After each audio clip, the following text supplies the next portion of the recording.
para todos los terrenos de tu vida, incluso los más desafiantes.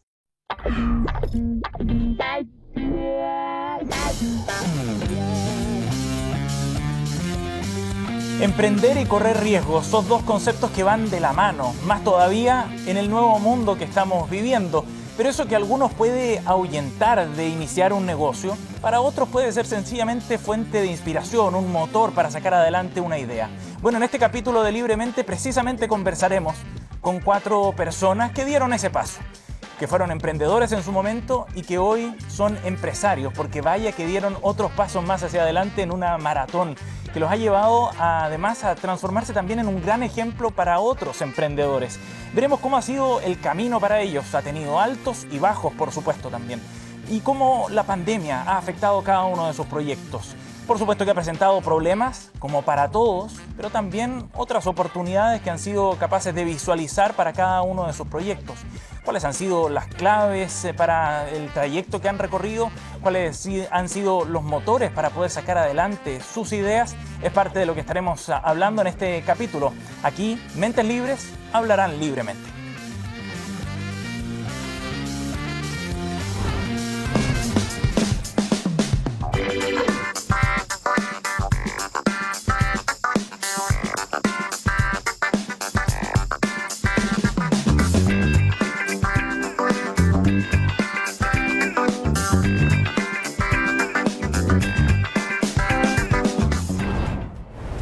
Bienvenidos a este nuevo capítulo de Libremente en esta coproducción entre CNN Chile y Mercado Libre para conversar hoy sobre el emprendimiento y sobre todo en el momento y en el contexto en el que nos encontramos.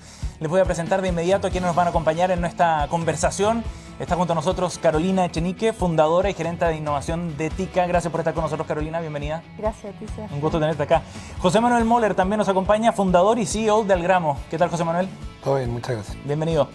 Y también está junto a nosotros Daniel Undurraga, cofundador y CTO de Corner Shop. ¿Cómo estás, Daniel? Muy bien, gracias por la invitación. Gracias por acompañarnos. Y también nos acompaña desde Uruguay Marcos Galperin, fundador y CEO de Mercado Libre. ¿Qué tal, Marcos? Gracias por acompañarnos. Hola, buenas noches, un gusto estar aquí. Aquí está junto a nosotros también, entonces desde Uruguay. La tecnología nos permite conectarte también a esta conversación. Gracias por acompañarnos a los 4 para poder levantar este tema del emprendimiento en un momento particular, desde la perspectiva de cada uno de ustedes, por supuesto, pero con un mundo que ha cambiado dramáticamente en lo que ha sido este 2020, ¿no? Desde ese punto de vista, ¿cómo, Carolina, se ha enfrentado desde la perspectiva del emprendimiento, precisamente del proyecto, de la innovación, un momento tan desafiante como el que hemos vivido este 2020, que nos cambió la vida a todos? Bueno, ha sido difícil. Partimos desde octubre del año pasado con un cambio radical en Chile, así que llevábamos unos meses antes que el resto del mundo. Cierto, con cierto aprendizaje. Sí, teníamos una ventaja ahí. Yo creo que, mira, ha sido una oportunidad en cierta forma, ha sido el tratar de buscar nuevas herramientas. Yo creo que los emprendedores estamos bien acostumbrados a esto como de tener que sortear siempre obstáculos nuevos. Sí. Así que en ese sentido ha sido un poco más de lo que siempre uno tiene que hacer en la calle, como se dice cuando uno emprende. Y bueno, hemos tenido que inventar nuevas cosas, hemos tenido que potenciar e-commerce y buscar distintas alternativas entretenidas de poder seguir en conexión y en contacto con nuestros consumidores. Pero hay una sensación un poco de vértigo, José Manuel, ¿no? Compartida por todos, digamos, no solo del mundo de los empresarios o emprendedores. Sí, yo comparto también el punto. Yo creo que, aunque suene cliché, yo creo que todo emprendimiento está siempre en riesgo. Haya no pandemia, haya no estallido social. Pero sí hay un vértigo de decir, bueno, ¿para qué me planifico? ¿Cómo viene el 2021? De hecho, antes estamos hablando de decir, bueno, ¿qué es lo que viene el próximo año? Y en ese sentido yo creo que en Incógnita no solamente al mundo del emprendimiento, sino que a nivel general. Y yo te diría que al revés. Yo creo que las emprendedoras y emprendedores están en mucho mejor pie que muchos otros rubros porque estamos acostumbrados a navegar en la incertidumbre. Pero, Daniel, por ejemplo, para ustedes ¿no significó en algún momento algo de temor desde la perspectiva de usted? Lo pienso en el sentido de que un proyecto como el Corner Shop, por ejemplo, que ha recorrido un camino largo y justo estaba en un momento súper expectante con la posibilidad de abrirse a nuevos mercados y llegar a otros públicos, y llega esto.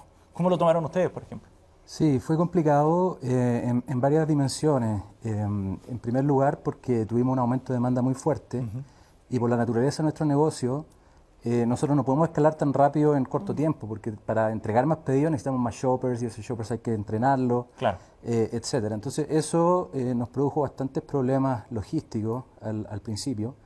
Y también nos pilló en un momento en que nosotros estamos abriendo nuevos países y nuevas ciudades en los países donde ya estamos. Y nos tocó hacer todo eso de manera remota. Por ejemplo, nosotros acabamos de lanzar este año en Estados Unidos. Y tuvimos que hacerlo todo por Zoom, contratando a la gente por Zoom, capacitando, etcétera. Pero había que sacarlo adelante, no queda otra. Exactamente. Sí. Marco, me gustaría cerrar esta primera ronda de conversación sobre este tema en particular, porque el caso de Mercado Libre también ha sido bien importante, lo hemos analizado en los capítulos anteriores, pero también los pilla en un momento en el que están consolidándose con ciertos planes y viene la pandemia y cambia todo de alguna forma de manera bien radical. ¿Cómo fue ese proceso para ustedes? Sí, un poco similar a lo que estaba escuchando de mis colegas emprendedores. Nosotros inicialmente en marzo, cuando empezó la pandemia, tuvimos un parate muy grande, con lo cual tuvimos una incertidumbre muy grande porque pensamos inicialmente que íbamos a tener un impacto muy negativo en nuestras operaciones y eso sucedió en todos nuestros países. Pero un par de semanas más tarde empezamos a ver un crecimiento muy grande en la demanda y ahí sí tuvimos desafíos logísticos también muy importantes porque terminó siendo un impacto de mucho crecimiento en la demanda de compra en Mercado Libre, de e-commerce en general, y toda la parte logística requirió hacer un esfuerzo muy grande y también muchas veces a través de Zoom en muchos países de América Latina, en muchas ciudades distintas, donde tuvimos que mandar a trabajar a 10.000 personas de un día para el otro a sus hogares. Y las únicas personas que trabajaban en forma presencial eran las personas que trabajaban en nuestros centros de almacenamiento y distribución. Así que fue un desafío muy grande. Como decía Carolina, los emprendedores estamos acostumbrados a lidiar con el caos y la verdad que fue un PhD de cómo lidiar con el caos esta pandemia. Cierto. Sí. Bueno, este capítulo y la conversación lo queríamos llevar precisamente a lo que significa emprender, pero en este contexto en particular. Y tú hace algún tiempo, Marcos, decías que era un gran momento también para emprender acá en América Latina. Me gustaría profundizar un poco en ese punto. ¿Por qué hoy día sería una gran opción? Cuando uno podría pensar lo contrario, quizá, ¿no? Por el riesgo y la incertidumbre que hay. No, yo creo que es un gran momento porque hay prácticamente toda América Latina está conectada digitalmente por primera vez en nuestra historia. Creo que mucha de la infraestructura que era necesaria para poder hacer emprendimientos se ha ido construyendo en estos últimos 21 años. Infraestructura de logística, como la que ha construido Cornershop, como la que hemos construido nosotros, infraestructura de pagos, infraestructura de plataformas que puedan acercar tráfico a emprendimientos que necesiten comercio electrónico, desde plataformas de búsqueda hasta plataformas de redes sociales o hasta plataformas de comercio electrónico. Hay muchas avenidas a través de las cuales un emprendedor puede realmente rápidamente crear una solución de comercio electrónico realmente buena, avanzada, sofisticada, Sí. que incluya logística, que incluya pagos, que incluya financiamiento. Entonces creo que hay muchas posibilidades y todavía hay muy poco hecho, con lo cual creo que se ha hecho la infraestructura básica, pero sobre esa infraestructura básica que hemos estado construyendo, creo que pueden hacerse aplicaciones súper interesantes. Ajá. ¿Carolina? Yo creo que es muy cierto lo que dice Marco. Estamos en un minuto privilegiado, o sea, hay un espíritu que vuelca a poder tener muchas como distintas carreteras, ¿cierto?, de poder comunicarte con tu consumidor. Y también hay una sensación que la gente se está tratando de conectar de alguna forma con un servicio o con un producto nuevo, están con ganas de estar buscando constantemente cosas distintas. Entonces es una oportunidad enorme para la gente que tiene alguna idea nueva o que tiene algo que ofrecer, ya sea un servicio o un producto. Es el minuto de poder inyectar a la economía nueva energía. Están todos los mercados súper colapsados en stock, así que también por ahí viene una oportunidad entretenida. Pero me imagino que no es tan fácil ver como esas oportunidades en un momento de tanto cambio, ¿no? Y con esta incertidumbre. Y de hecho, me gustaría agregar algo que me está dando cuenta que los cuatro tienen una particularidad la empresa de que movemos cosas físicas. Ajá. Eso es muy distinto a un emprendimiento que vende un software como servicio o otro tipo de cosas. Aquí hay que mover cosas y alguien tiene que moverlas y estamos en pandemia. Y yo creo que es un desafío muy distinto a prestar un servicio que es una plataforma digital solamente, sino que le agrega una capa extra. Pero yo creo que también de una oportunidad que yo lo he visto en los consumidores, que es también para repensar nuestro consumo. Es decir, ahora estamos dispuestos a comprarle a más personas o comprar de forma distinta. Y eso nosotros desde Algramo, por ejemplo, lo aprovechamos porque tenemos más tiempo para conversar con el comprador, porque está en la casa. Sí. Entonces nosotros hacemos este despacho con dispensador a domicilio y algo que normalmente era complejo explicar, la gente está ávida de escuchar, porque casi que se convirtió por un lado en el panorama el ir a comprar, y segundo porque tomamos más conciencia de a quién le compramos y qué significa también a quién le compramos.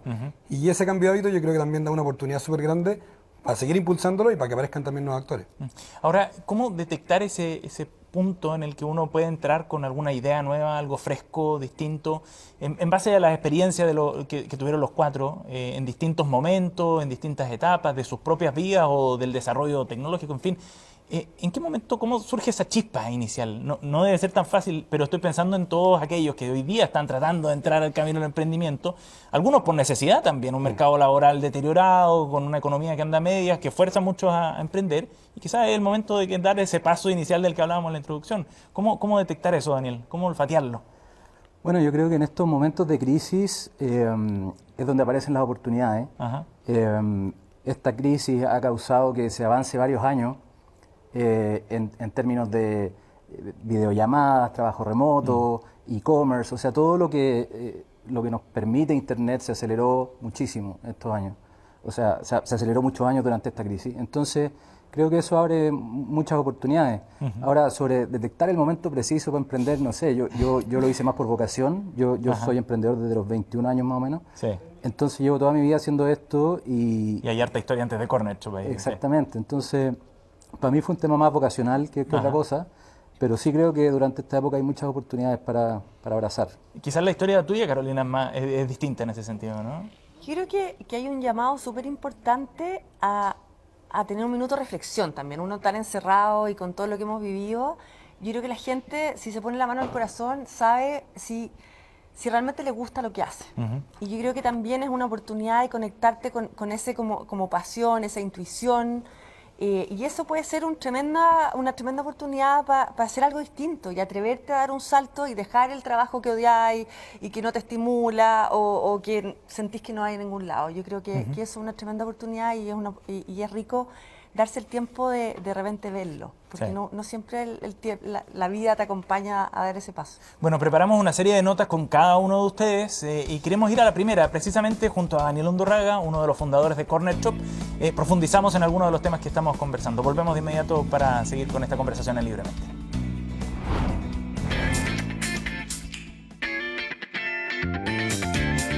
Corner Shop nace en 2015 en Chile y en México al mismo tiempo, con la idea de crear un servicio para poder devolverle un poco de tiempo a la gente y la gente tenga más tiempo libre. Lo más difícil siempre es partir, y una vez que uno partió es juntar un equipo de gente emprendedora que sea capaz de sacar un proyecto como este adelante. Por suerte nosotros habíamos tenido varios proyectos anteriores y fuimos armando un Dream Team para poder lanzar Corner Shop. Tuvimos un crecimiento bastante explosivo durante la pandemia, sobre todo al principio, que nos hizo tener bastantes problemas de capacidad porque no teníamos suficiente gente para poder satisfacer toda la demanda que estábamos teniendo. Y eso nos tomó un tiempo resolverlo, pero una vez que ya estuvo resuelto, ya después seguimos operando bastante bien y volvimos a la normalidad. Bueno, el fracaso en el emprendimiento sí es un tema un poco trillado y es un poco un lugar común, pero la verdad es que sí tiene bastante de cierto. Esta es nuestra cuarta startup y en cada una de las startups, no haya ido bien o no haya ido mal, aprendimos ciertas cosas que nos permitieron hacer Corner Shop como lo hicimos. Y el hecho de que no haya ido bastante bien, creo que tiene que ver con todas estas experiencias previas que tuvimos, independientemente de que no haya ido bien o mal. Entonces, obviamente, el fracasar, entre comillas, o el hecho de hacer algo, independientemente de que no te vaya bien, siempre te ayuda y siempre hay alguna conclusión o algún aprendizaje que uno puede tener que después te va a ayudar para hacer las cosas mejor más adelante. Bueno, esta nota con Daniel nos deja varios temas e ideas para profundizar. Pero Marco, me gustaría saber si es que desde tu punto de vista es un cliché o no eso de que el fracaso te sirve para el emprendimiento, ¿no? Y de que sea una etapa necesaria, digamos, para avanzar. Bueno, idealmente uno tiene que tratar de fracasar lo menos posible, pero sin dudas, como hablábamos antes, emprender está tan atado al caos y a la incertidumbre que es casi imposible no encontrarse con fracasos o con traspiés en el camino. Y creo que los emprendedores y los emprendimientos que terminan siendo exitosos son aquellos que logran sobreponerse al fracaso, que no se frustran, que aprenden de esos fracasos. Y para eso, como decía Daniel, es fundamental tener un equipo, ¿no? Porque a veces uno está con el ánimo más por el piso y siempre tiene un compañero que lo ayuda a levantar el ánimo y a capitalizar el fracaso, a aprender de los errores, y viceversa. A veces cuando el socio, el colega de uno está un poco más abajo, uno trata de ayudarlo. Así que creo que tener un buen equipo sin dudas es fundamental para sobreponerse a esos momentos difíciles. A nosotros, por ejemplo, nos tomó 7 años llegar a la rentabilidad, ni siquiera a la rentabilidad, llegar al equilibrio. Durante 7 años fuimos perdiendo dinero y la verdad que fueron años muy difíciles y complejos. Sí, sí. Y en ese sentido, Marco, con esa historia, y pensando en dónde están hoy día, ¿no? Cotizando en Wall Street, con el tamaño que han alcanzado, ¿cuál dirías tú que fue el mayor fracaso o el momento de mayor riesgo que vivieron en esta historia de Mercado Libre? No, el momento de mayor riesgo sin duda fue en los comienzos, cuando teníamos que levantar capital para financiar las pérdidas, y eran años muy difíciles después de lo que se llamó la explosión de la burbuja del Internet. Se hizo muy difícil conseguir capital y bueno, fueron varios meses que pensábamos que íbamos a tener que cerrar la empresa, tuvimos que achicar el tamaño de nuestras operaciones, despedir gente, reducir gastos y bueno, hacer los cambios necesarios para poder resistir con el dinero que nos quedaba hasta encontrarle la vuelta al modelo de negocios, hasta encontrarle la vuelta a las soluciones tecnológicas que teníamos que construir y hasta esperar a que el mercado madure y crezca lo suficiente como para poder ganar una operación como la nuestra de una manera rentable o al menos en equilibrio. Sí. Carolina, ¿y en el caso de ustedes, en Tica? Mira, nosotros tuvimos harta suerte. No sé si hubiera aguantado 7 años, Marco. Encuentro que hay que tener harta resiliencia para sobreponerse a eso. Tuvimos suerte porque el primer mes fueron números azules y en verdad, claro, era mucho menos la inversión. Es distinto partir con un producto que partir con una empresa, sobre todo de venta masiva. Pero también fue súper importante el poder como enchufarse en una realidad en un minuto. Hacer equipos fue clave, lo que dice Marco, es súper importante porque no todos sabemos hacer bien todo, entonces es importante buscar también otras habilidades. De repente los emprendedores tenemos esa como ego que creemos que nadie sabe o entiende mejor nuestra empresa que nosotros, y en ese sentido es súper importante desde muy tempranamente que la gente haga equipos, que dé oportunidades, que se conecte con otros y que se enchufe con gente que puede traer mucho valor a la empresa. Sí, ¿por qué es tan relevante eso, Daniel? A tu juicio lo mencionabas en la nota y en otra entrevista veía que tú también decías como una de las claves elegir bien a los socios al comienzo.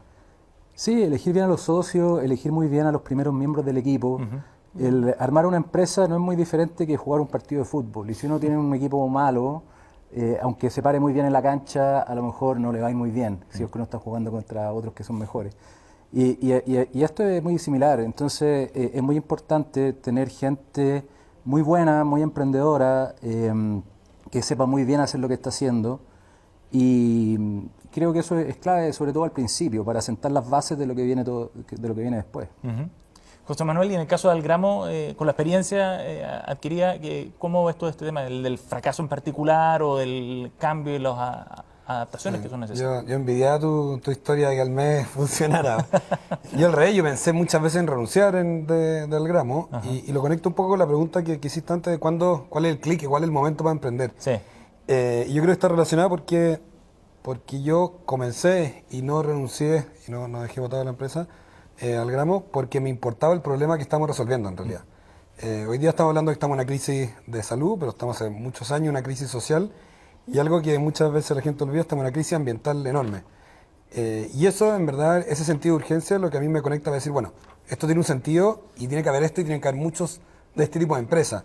Y yo creo que eso es lo que a mí personalmente me ha dado la resiliencia, yo creo que lo que le ha dado el propósito a la organización y al equipo, para empujar en momentos que realmente no son tan sexy ni tan atractivos. De hecho, quizá ahora estamos hablando de momentos y de casos que han ido flotando, pero la gran mayoría no cruza el río. Es cierto. Y eso también yo creo que hay que contarlo. Muchas veces la historia es como súper sexy, el sueño americano de emprender, y yo creo que hay que contar la historia completa. Muchas veces también es súper difícil, y mi consejo sería que si lo vayas a hacer, que sea por algo que te importe realmente. Cierto. No solamente por una comodidad ni porque esté de moda, sino porque hay algo que te mueve y que está dispuesto a aguantar un montón de cosas para sacarlo adelante.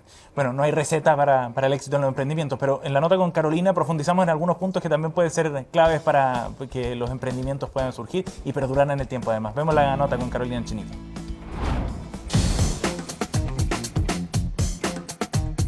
Tika nace el año 2009, a final del 2009, nace totalmente a partir de un sueño, de seguir una ilusión que tenemos los emprendedores de repente de crear de cero cosas diferentes. Emprender hoy día yo diría que es mucho más fácil que emprender hace 10 años atrás en Chile. Emprender había como casi que partir como pidiendo perdón, que estoy tratando de hacer algo distinto. Hoy día se valora el emprender, la economía, hay miles de instrumentos de distintas formas, plataformas de bancos, de todos que apoyan a emprendedores. La pandemia ha sido un proceso difícil, yo creo que ha tenido distintas etapas.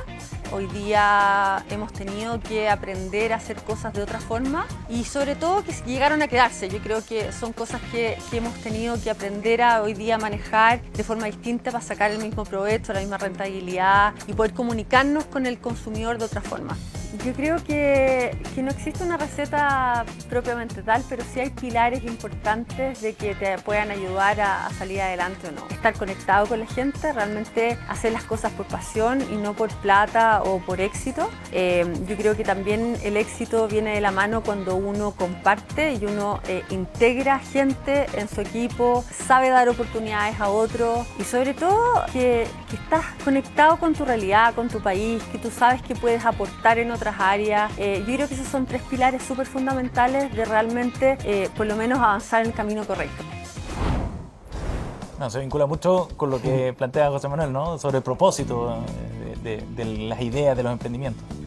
Sí, es súper importante. Hay dos cosas que dijo José Manuel que son clave, encuentro yo. Una es conectarte con la gente, entender cuáles son las problemáticas que están pasando. Las empresas hoy día no podemos dejar de lado lo que las personas estamos viviendo, no solo por la pandemia, sino que también el entender que hay atrás de un producto, de un servicio, que hay una empresa que es entretenida, que tiene un propósito, ¿cierto? Un poco con lo que decía el Papa, la Laudato Si, que a mí me encanta, el capítulo 5, por si alguien le quiere meter una leída, es súper bonito porque dice que hay que comprar con ética. Las personas tenemos que ser capaces hoy día de entender qué hay atrás de un servicio, qué hay atrás de un producto que te haga sentido. Y lo otro importante es eso también, como estar conectado con tu país. Yo creo no solo entender la problemática, sino que también incorporar a personas más chicas, personas que no tienen la oportunidad de poder ser proveedores, por ejemplo, en empresas grandes, o que no pueden en realidad tener el contacto para poder llegar algún día a participar como de la economía más grande. Y yo creo que eso los empresarios hoy día y emprendedores tenemos una responsabilidad enorme de potenciar cosas que son chilenas, entretenidas y que están ahí esperando a ser descubiertas y integradas. ¿Y es fácil o no mantener vivo ese propósito, Daniel? ¿O esa misión o ese sentido de misión que le puedas dar a un emprendimiento, un proyecto? Yo creo que sí, yo creo que es fundamental tener ese sentido de propósito, ese sentido de misión, porque si no es fácil perder el norte. Y cuando uno pierde el norte, empieza a hacer las cosas mal. Y cuando uno hace las cosas mal, después finalmente la empresa muere, ¿cierto? Entonces, yo creo que es importante ese sentido de propósito, cualquiera sea el propósito que uno le dé. O sea, para mí estos días el propósito de Corner Shop es mostrar, y esto es bien personal, no es algo de la empresa, es algo mío, es demostrar que se puede hacer tecnología en Chile y que esa tecnología puede atender clientes en Estados Unidos, en Canadá y eventualmente en Europa, ojalá. Perfecto, sí. Entonces, eso para mí es el propósito en estos días. Sí. Marco, ¿y qué pasa cuando las empresas van creciendo y se hacen cada vez más grandes las personas, la cantidad de colaboradores y trabajadores que tiene una empresa, en fin? ¿Cómo mantener vivo ese propósito cuando tienes un tamaño mucho más grande del que puede el CEO mantener vivo diariamente, digamos? Sí, tal cual. Es un desafío adicional muy importante, sin dudas. Y para eso es fundamental contratar a la gente correcta, buscar gente que tenga el mismo hambre, la misma mentalidad y comparta los objetivos que uno tenía cuando empezó la empresa, ¿no? Eso es fundamental. También es fundamental no perder ese hambre y ese deseo de solucionar un problema o de dar un ejemplo, como decía Daniel. Uno puede decir más que solucionar un problema. Yo hubiese pensado, tal vez, bueno, Corner Shop hoy está solucionando un mega problema, ¿no? Para toda la gente, sobre todo la gente mayor, que de golpe no puede salir y, bueno, recibe alimentos frescos, pero a veces uno está pensando, yo quiero demostrar que podemos hacer una empresa de primer nivel desde esta parte del mundo, y dar un ejemplo a otros colegas en mi país. Eso, por supuesto, que también es un propósito recontra válido y tiene que ser algo que inspire. Cuanto más inspirador sea el propósito, creo que más facilita la posibilidad de que el resto de la gente que se va sumando, y a medida que la empresa se va agrandando, que eso no se pierda y que sea compartido por un grupo grande de gente, ¿no? Sí, me parece clave para la forma de hacer empresa en general, para la magnitud de los desafíos, además, que tenemos en este siglo. Los invito a que hagamos una pausa, ¿les parece? Nos separamos un instante y volvemos de inmediato con el segundo bloque de Libremente.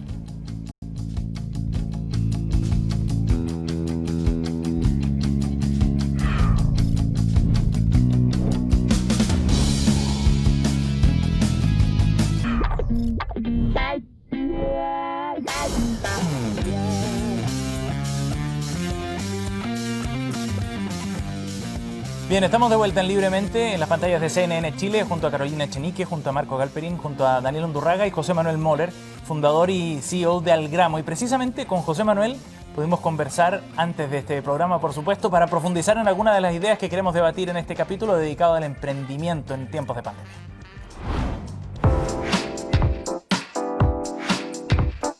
Algramo surge para resolver dos grandes problemáticas. La primera, que llamamos el impuesto a la pobreza, que ocurre cuando la gente compra en pequeños formatos, paga mucho más que la gente compra en grandes formatos. Y el segundo problema es la cantidad de desechos y envases que generamos cada vez que compramos. La recepción por parte de los consumidores ha sido increíble.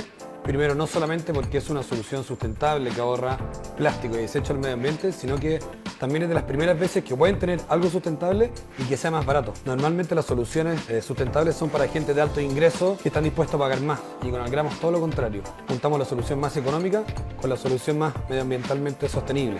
La pandemia sin duda cambió los planes que teníamos. Teníamos un plan de crecimiento también en más puntos de venta y tuvimos que acelerar el crecimiento de despacho a domicilio. Hoy día la gente tiene dificultades para salir a comprar y es así como nos adaptamos y aceleramos nuestro servicio de despacho con dispensadores. Estamos en tiempos de crisis social y ambiental súper grave y lo que requerimos no son pequeños cambios, sino que son saltos muy agresivos, y eso necesitamos emprendedoras y emprendedores audaces que se atrevan a cuestionar paradigmas tradicionales y que propongan con tecnología soluciones escalables. Y ser un aporte, no solamente estar de paso. Ya no basta solamente crear empleo y creer en el chorreo que nunca llega a las familias finalmente, sino lo que debiera aportar una empresa es un impacto concreto, social y medioambiental, y obviamente, genuinamente generar ingresos, no a costa de las personas y el medio ambiente, sino considerándolo al centro. Algramo existe por un propósito, y eso yo diría que es el motivo que nos ha dado la resiliencia para seguir aguantando un montón de problemas que hemos tenido en camino y que nos ha impulsado a llegar al lugar en el que estamos hoy día. Eso exige un cambio de alguna forma en la manera en que se conciben las propias empresas, ¿no? Como un actor social distinto. O sea, yo creo que los tiempos han cambiado de manera súper acelerada, y espero que sigan cambiando de manera más acelerada, porque estamos en tiempos desafiantes, por decirlo de manera elegante, y eso requiere también propuestas más ambiciosas, y no solamente desde un punto de vista de crecimiento económico, sino que también de un aporte a la sociedad y al medio ambiente.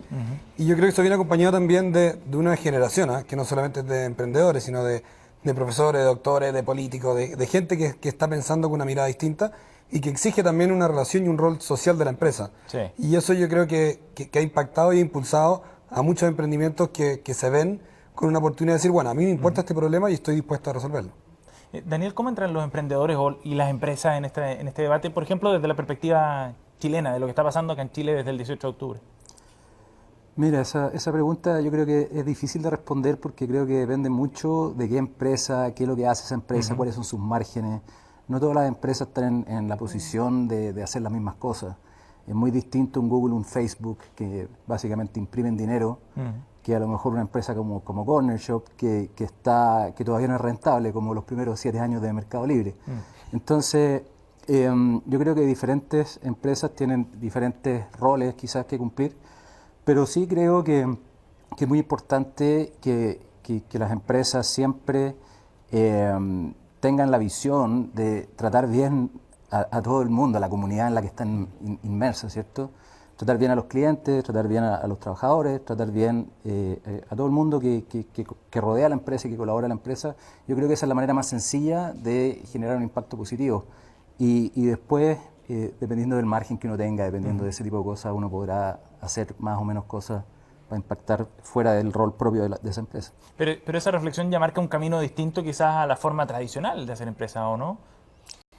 Sí, yo creo que estamos llamados también a unir fuerza entre las empresas. A mí me encanta cómo las distintas sinergias que se pueden dar entre una empresa más chica, entre una más grande, no necesariamente obviamente del mismo rubro, pero las oportunidades que hay de poder ayudar a empresas más chicas y sobre todo empresas multinacionales como están obligadas a insertarse en un mercado cierto puntual, como el caso de Chile obviamente, y dar oportunidades. Nosotros este año con la pandemia creamos una cuestión bien entretenida, que es el 1% para el planeta, o sea, como para cosas medioambientales de Chile, lo que decía José Manuel, y para comunidades vulnerables.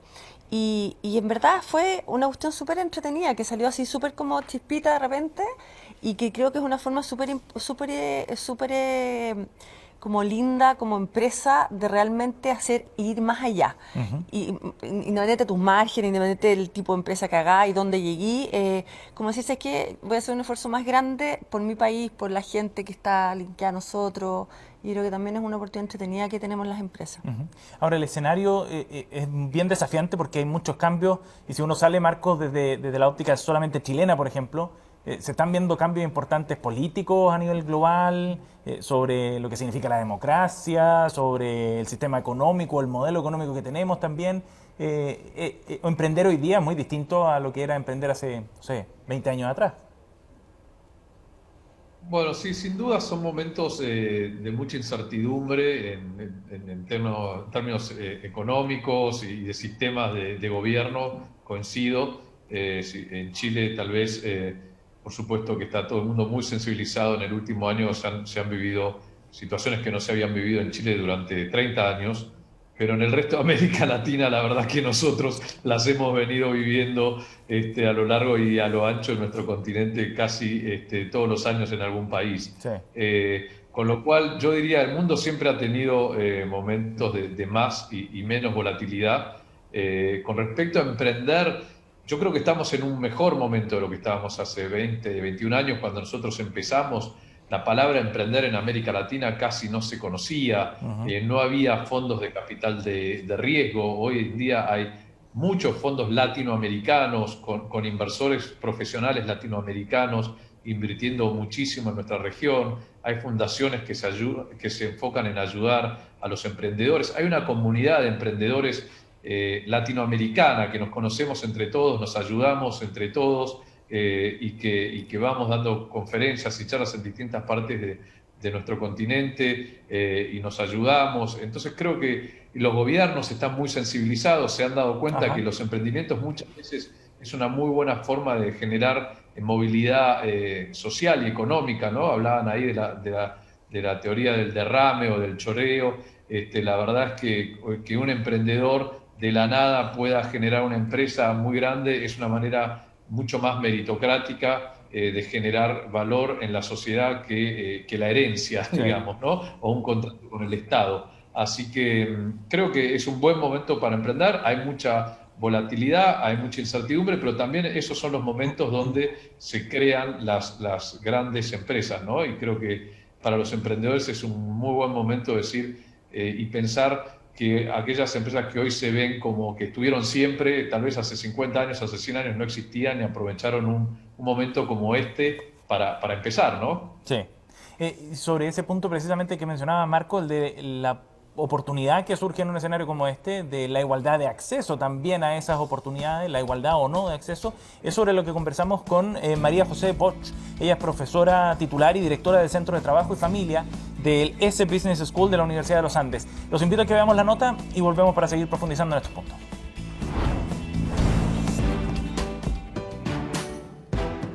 Hola, Hola, soy María José Bosch, soy profesora titular y directora del Centro de Trabajo y Familia del S Business School de la Universidad de los Andes. Mi área de investigación es cómo el líder impacta a la conciliación trabajo y familia y cómo las empresas pueden potenciar la corresponsabilidad y que a la empresa le vaya bien de la mano que a la familia también le vaya bien, inserto en una sociedad donde sea más sustentable. Las principales características que el líder tiene que tener son mucho más relacionadas a la empatía, democrático, que hable con las personas, y ese liderazgo está mucho más asociado a características femeninas que masculinas.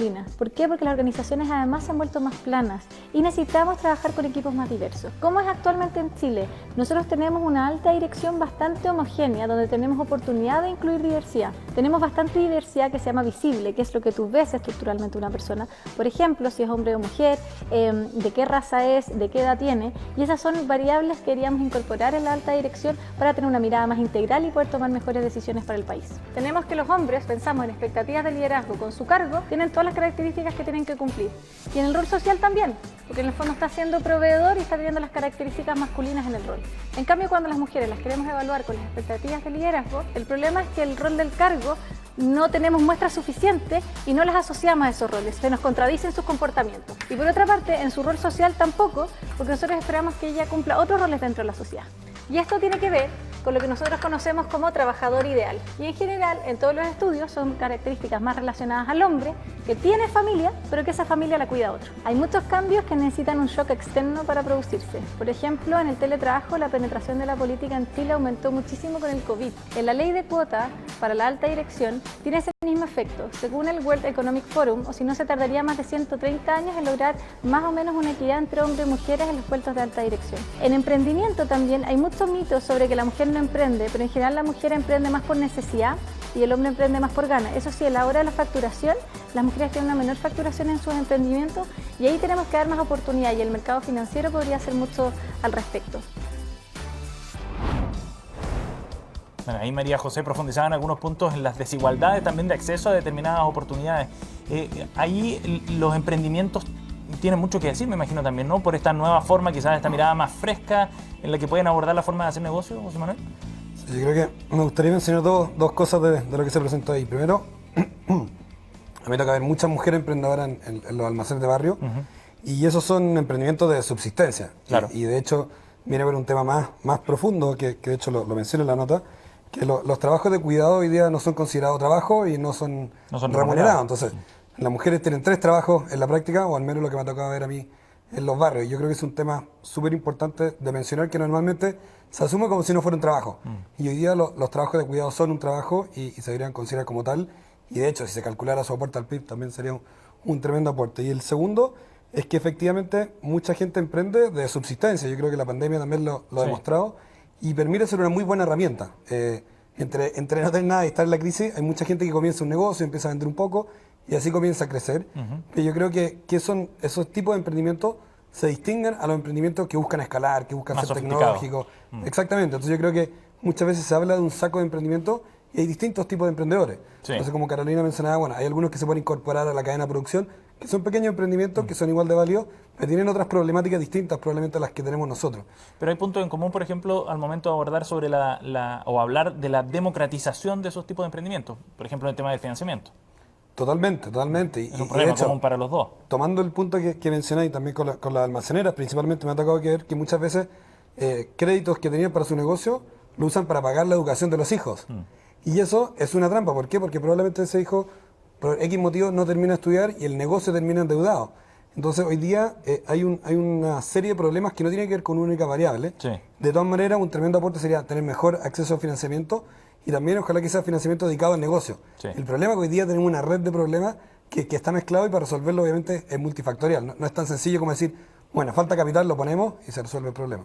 Carolina. Mira, yo creo que hay dos cosas que me quedan dando vuelta. Uno es que es verdad que se ha emparejado un poquito más la cancha. Hoy día por lo menos hay una tendencia a tener que mirar y valorar lo que las mujeres hacemos aparte de trabajar, ¿cierto? Lo que es todo el rol de mamá y los otros dos pegas que estabais nombrando, que es trabajar, mamá y además hacer familia. Y yo creo que en eso no puedo dejar de decir que las mujeres no nos podemos disociar. Yo siento que los hombres un poco salen a las 8 y vuelven a las 8 y ahí está. O sea, en el fondo hay alguien que se hace responsable de todo lo que del día a día, los niños, la casa, etcétera. Y en ese sentido esa fuerza de las mujeres es súper importante, es súper entretenida y no la disociamos, que los toros, cuando el minuto que nos toca trabajar intensamente en un rol mucho más, en una empresa que es un rol mucho más masculino por esencia. Y hoy día eso a mí me encanta porque traemos una energía distinta también a las empresas. ¿En qué se nota? En miles de cosas. Somos dueñas de casa también, en el sentido de que sabemos cuidar cosas de la empresa que son importantes, que muchas veces se dan por obvias, pero si alguien no las hace, no existen. Sabemos hacer familia dentro de la empresa, que también es un rol súper maternal, súper como intuitivo, conectado. Yo no digo que los hombres no lo sean, no quiero ofender a nadie, pero en el fondo es algo mucho más como de guata, más gutural nuestro, que nos sale más como de cuidar a tus empleados, de preocuparte como de cosas chicas, y de hacer ambiente. Yo creo que se nota mucho en las empresas donde hay una mano femenina de las que no.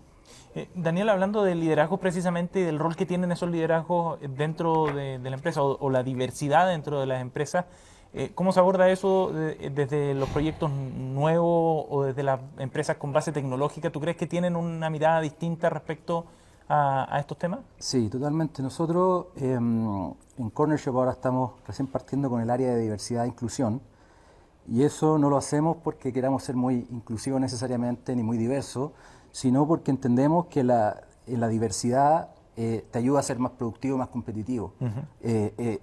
Como examinar tus sesgos, por ejemplo, al momento de contratar, examinar tus sesgos al momento de pagar salarios, que las mujeres ganen lo mismo que los hombres, examinar los sesgos, los que sean, de preferencias sexuales, de raza, de origen socioeconómico.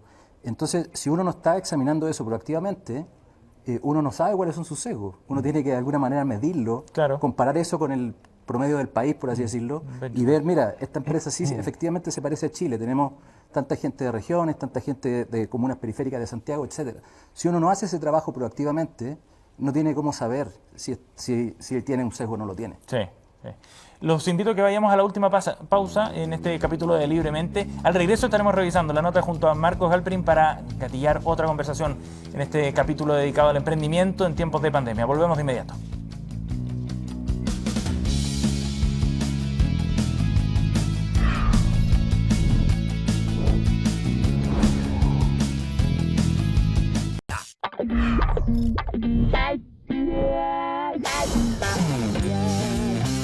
Ya estamos de vuelta en el tercer bloque de este capítulo de Libremente y quiero invitarlos de inmediato a ustedes en sus casas y al panel, por supuesto, a que revisemos la nota que preparamos junto a Marcos Halperin, el fundador y CEO de Mercado Libre, que nos está acompañando en este capítulo desde Uruguay. Los invito a revisar esta nota y volvemos para profundizar en algunos de los puntos que plantea en el siguiente reporte. Mercado Libre surge mientras yo estaba haciendo un posgrado de negocios en la Universidad de Stanford en California en el año 99, que había muchísimas oportunidades sucediendo en el Internet.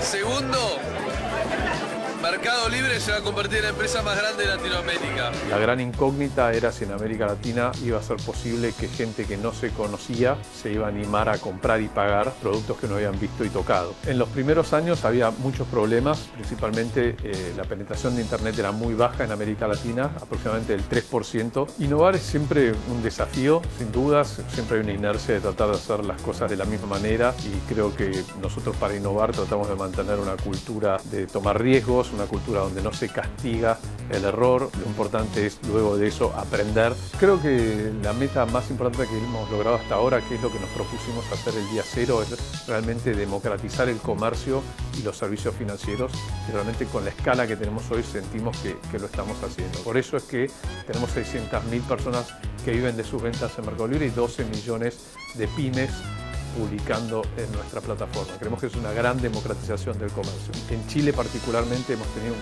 es el país que más ha crecido en el 2020 porque no nos desbordó este crecimiento por las inversiones que habíamos hecho anteriormente. Hizo que esa gente que probó por primera vez luego continúe comprando en nuestra plataforma.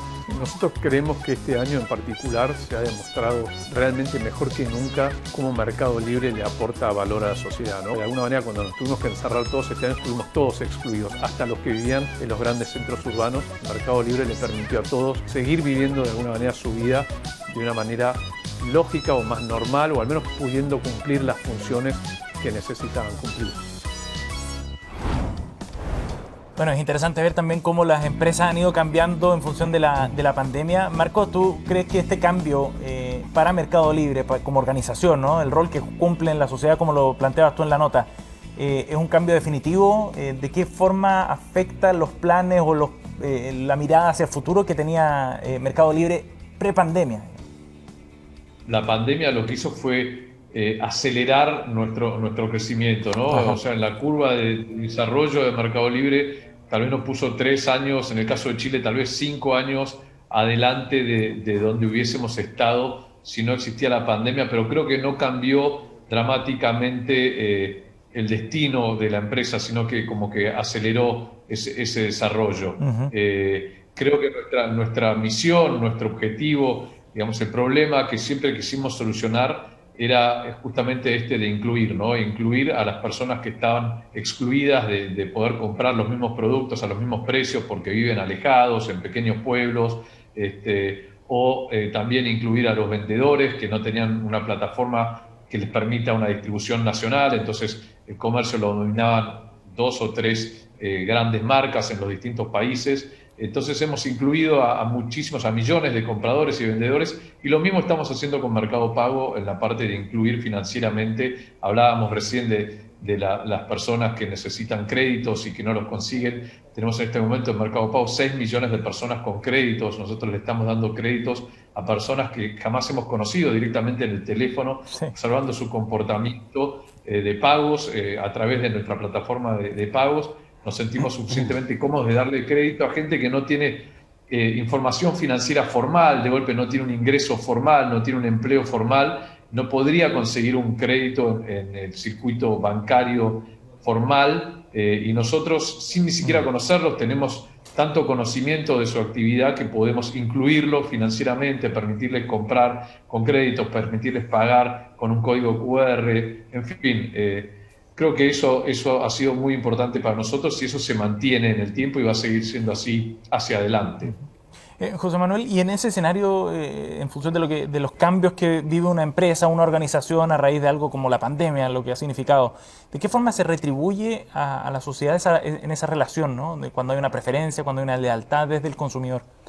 Sí, yo creo que primero tiene que ver con 2 cosas. Uno, con el propósito de la organización. Muchas veces, o al menos en el caso nuestro, tratamos de que cada vez que vendemos algo, estamos evitando plástico y estamos eliminando este impuesto a la pobreza. Creemos que eso no tiene que ver solamente con el individuo, sino que tiene que ver con la visión de sociedad. Sí. Y yo creo que la gente, en la medida que entiende este propósito que Marco habla, que yo creo que un tremendo aporte es democratizar soluciones, la gente obviamente tiene un comportamiento mucho más leal. Nosotros hemos visto a la gente que se suma a la solución que hoy día planteamos desde el gramo, tiene una tasa de recompra mucho más alta de la tradicional del mercado. ¿Y por qué? Porque le hace sentido y porque hay un propósito detrás. Sí. O sea, obviamente, si una plataforma como Mercado Libre te permite primero vender, después te presta dinero, obviamente que tu relación con esa empresa va a ser muy distinta porque te está resolviendo muchos problemas. Entonces, cierto, yo creo que la retribución por parte de los consumidores tiene que ver también con la lealtad y con el seguir estando ahí. Me gustaría abordar otro tema antes de que se nos vaya el tiempo de este programa, y tiene que ver con no solo la mirada desde las empresas o el funcionamiento interno, sino con lo que está pasando alrededor también y con lo que está ocurriendo en Chile en particular. Daniel, tú hablabas, por ejemplo, del objetivo de Corner Shop, de demostrar cómo desde Chile se puede desarrollar tecnología. ¿Cómo ven ustedes el ambiente emprendedor acá en Chile? Respecto a, por ejemplo, lo que están haciendo otros actores que participan en el ecosistema o el Estado mismo para incentivar el emprendimiento en Chile. Bueno, yo vivo fuera de Chile hace 10 años, así que quizás no soy la persona más indicada para responder pero eso. Han crecido desde acá también y conocen sí. el mercado. No, yo nací acá y crecí acá y todo, pero a ver, yo creo que lo que puede hacer el Estado para no solo para que haya más emprendimiento, sino para que todo mejore, creo que es mejorar la educación. Yo creo, si yo fuera presidente, yo pondría todos mis huevos en educación. Acceso a Internet universal. Yo creo que el acceso a Internet debería ser considerado un derecho humano.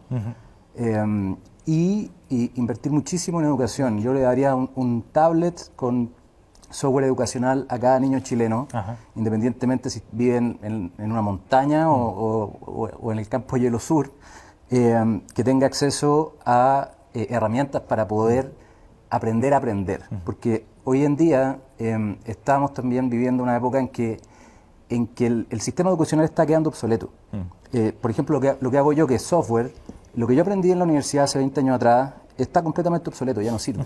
Algunos conceptos se mantienen, pero en general las tecnologías van cambiando muy rápido. Entonces, y eso va a pasar cada vez más. Hoy pasa en el software, pero el día de mañana va a pasar en todo. En todos los oficios que uno puede aprender van a eventualmente quedar obsoletos durante la vida de la persona. Y creo que es muy importante que la gente aprenda a aprender. Creo que ese es el desafío que hay. Y lo otro llegará como consecuencia de ese proceso de aprendizaje o de mejoramiento de la educación. Exactamente, que en la medida que la gente cuenta con las herramientas para poder reentrenarse en la medida que lo necesita, eso disminuye desigualdad, aumenta oportunidades, equipara la cancha para toda la gente. Claro. Entonces creo que eso es muy importante. Carolina, ¿cuál es tu diagnóstico sobre el ecosistema emprendedor acá en Chile? A mí me encanta. Yo creo que los chilenos tenemos como practicidad y una forma de adaptarnos plásticamente a las situaciones más rápidas. Cierta flexibilidad. Sí, esa cosa como latina, que somos como más chispeantes y más energéticos y como que de repente nos reinventamos más rápido. Y yo creo que los chilenos tenemos un montón de eso, sabemos buscarle el ángulo a las cosas, sabemos cómo buscar el tema.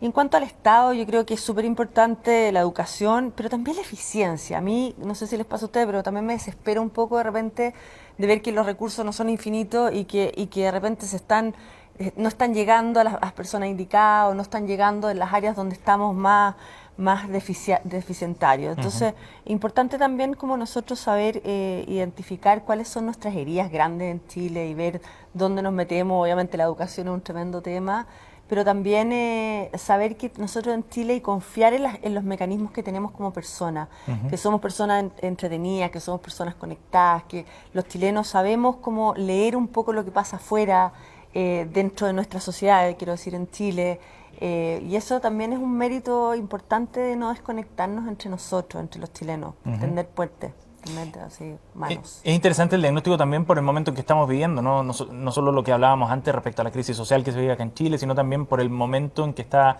repensándose de alguna manera la economía del futuro también. Marco, en ese sentido, ¿cómo ves tú el propósito de la reactivación con sentido, de esta reactivación económica después de lo que ha sido la pandemia, pero con una mirada diferente de cara a los desafíos más grandes que vamos a enfrentar en el futuro?